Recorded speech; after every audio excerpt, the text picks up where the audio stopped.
Respetados estudiantes, reciban un cordial saludo. Como nos hemos dado cuenta, en esta unidad temática estamos abordando la expresión oral.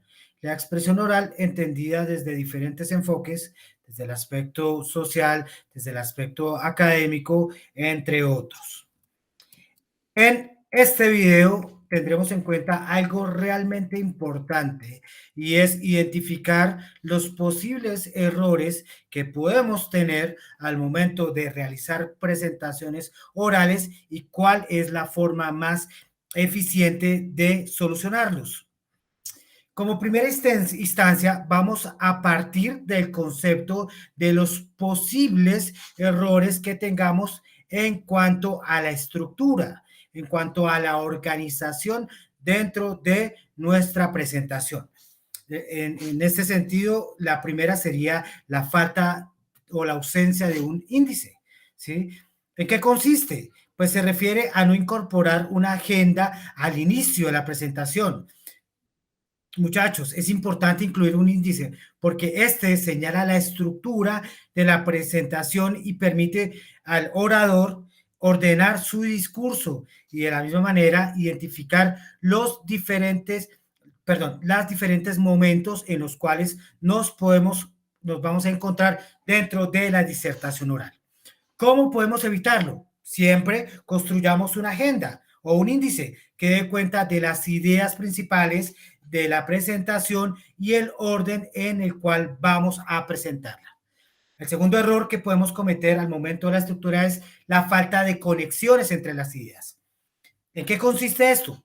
Básicamente en presentar el contenido de la presentación sin evidenciar conexiones entre las diferentes partes del discurso. Cuando esto ocurre, el discurso pierde fluidez y coherencia, lo que hace que se pierda veracidad y credibilidad al momento de hablar frente al público que los está escuchando. ¿Cómo se puede evitar? Primero, debemos de partir de la premisa que los elementos de una presentación pueden conectarse a través de conectores lógicos. Usemos conectores lógicos que me permitan generar un hilo textual, ¿cierto? Las partes de un discurso también pueden conectarse mediante oraciones de transición que hagan explícito el paso de una sesión a otra. Muchachos, esto pasa, se percibe mucho cuando son exposiciones grupales y se dividen el trabajo, ¿cierto? Entonces, uno habla una parte, el otro habla otra parte y no presentan esas conexiones, esos conectores, esos enunciados que permitan vincular el discurso de uno de los participantes, ¿sí? Con el que sigue. La siguiente desacierto en cuanto a la estructura es la ausencia, ¿sí? Que no se reconozca la introducción al iniciar la disertación y la conclusión al finalizarlo. ¿En qué consiste esto? Pues básicamente implica en no realizar la introducción o conclusión dentro del discurso. ¿Sí? Muchachos, la introducción es esencial para familiarizar a la audiencia con el tema y el propósito de la presentación, mientras que la conclusión es indispensable para recapitular las ideas desarrolladas en ella y darle un cierre a la misma. ¿Cómo podemos evitar este desacierto en cuanto a la estructura? Siempre partamos del concepto que debemos de realizar una sección introductoria en la cual pues nosotros brindemos la información necesaria para que la audiencia entienda el contexto, la presentación y que sepa qué ideas se van a desarrollar en esta parte.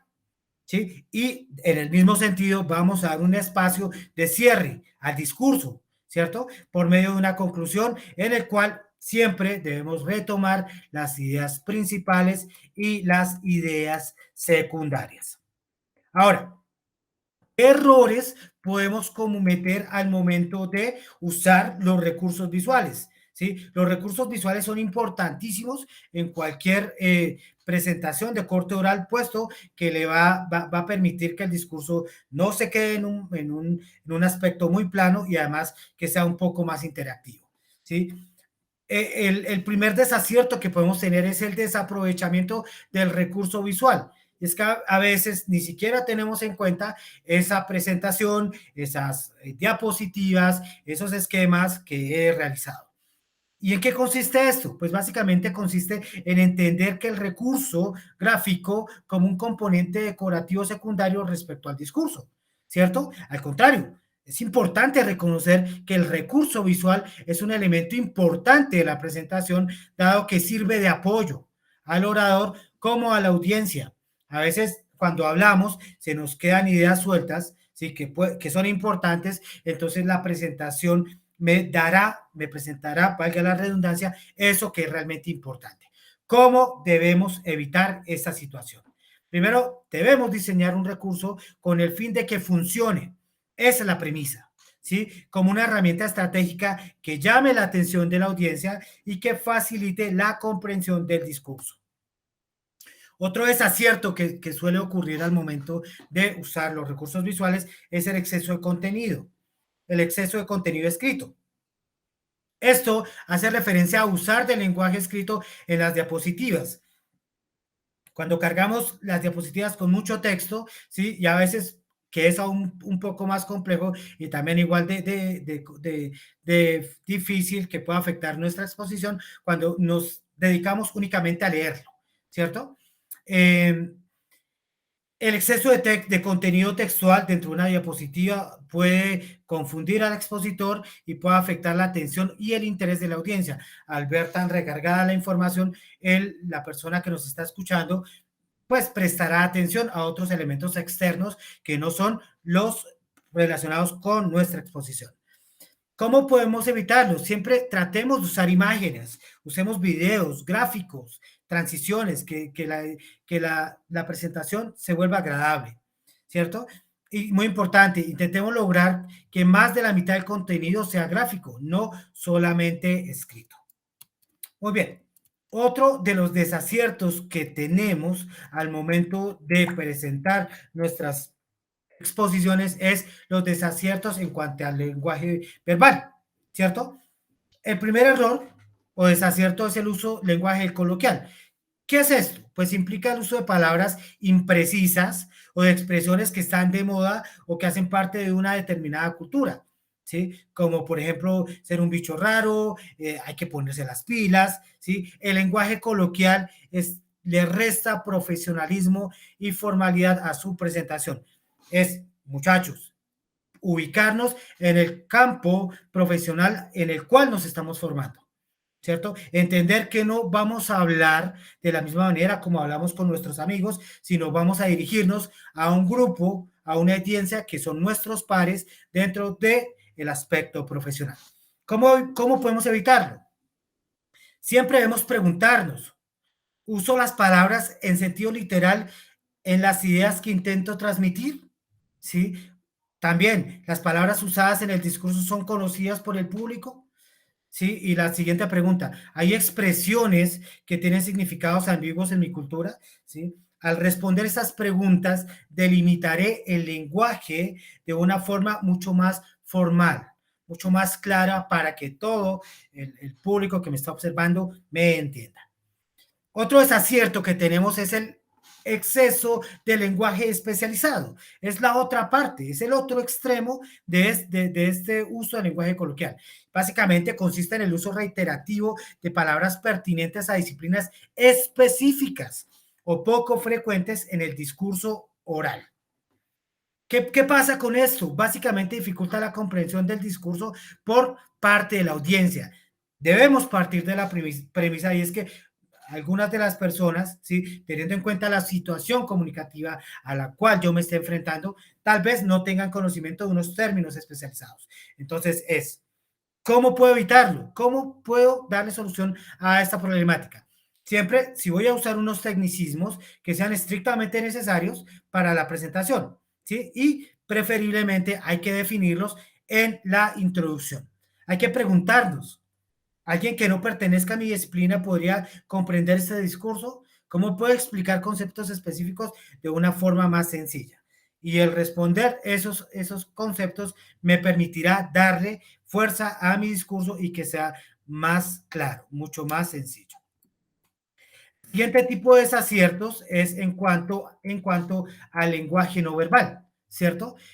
Verbal es lo que hablamos, el lenguaje no verbal es el que manifestamos a través de expresiones, posturas, ¿sí? Movimientos de la mano, movimientos de la cara, movimientos de la cabeza.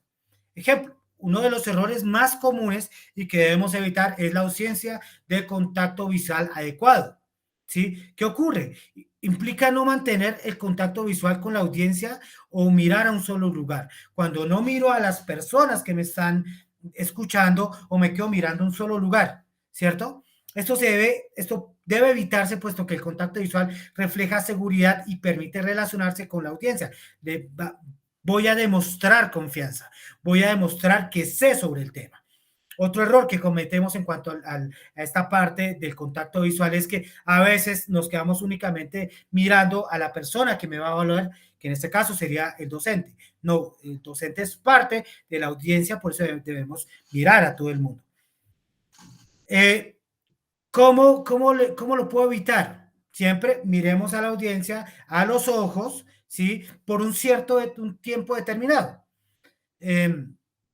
Pero evitemos que no siempre miremos a las mismas personas, sino tratemos de hacer un barrido visual y mirar a todas las personas que me están acompañando.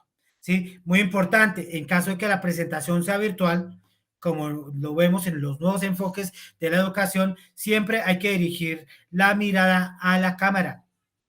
Bien, otro desacierto es la falta de planeación en los movimientos corporales. ¿En qué consiste? En desconocer la importancia de usar conscientemente los movimientos corporales para potenciar la comunicación del discurso. Cuando este componente no se planea, puede surgir movimientos distractores que proyectan inseguridad. Por ejemplo, cuando quieran hacer énfasis en algo, ¿sí? Es recomendable mover las manos, ¿sí? Mostrar a través de las manos y de los brazos que se está haciendo un paréntesis sobre algo particular y alzar un poco el tono de la voz, ¿cierto? ¿Cómo podemos evitar esa falta de planeación o esos movimientos corporales que tal vez distraigan al público? Siempre partamos de la premisa que los movimientos corporales son los movimientos de las manos, los pies, los brazos, las piernas, el tronco y los gestos. Los gestos también transmiten mucha información. En ese orden de ideas, antes de poner, de hablar en público, grabémonos, ¿cierto? Grabemos la presentación y después veamos la grabación, pero sin audio. No escuchemos lo que hablamos, sino veamos cómo nosotros movemos nuestro cuerpo, ¿sí? Y ahí muy fácilmente reconoceremos si el movimiento es muy exagerado o al contrario, debo incrementar el número de movimiento para atender a esto particular que es pues el fin comunicativo. Muy bien, muchachos, muchísimas gracias por la atención. Nos vemos en una próxima ocasión.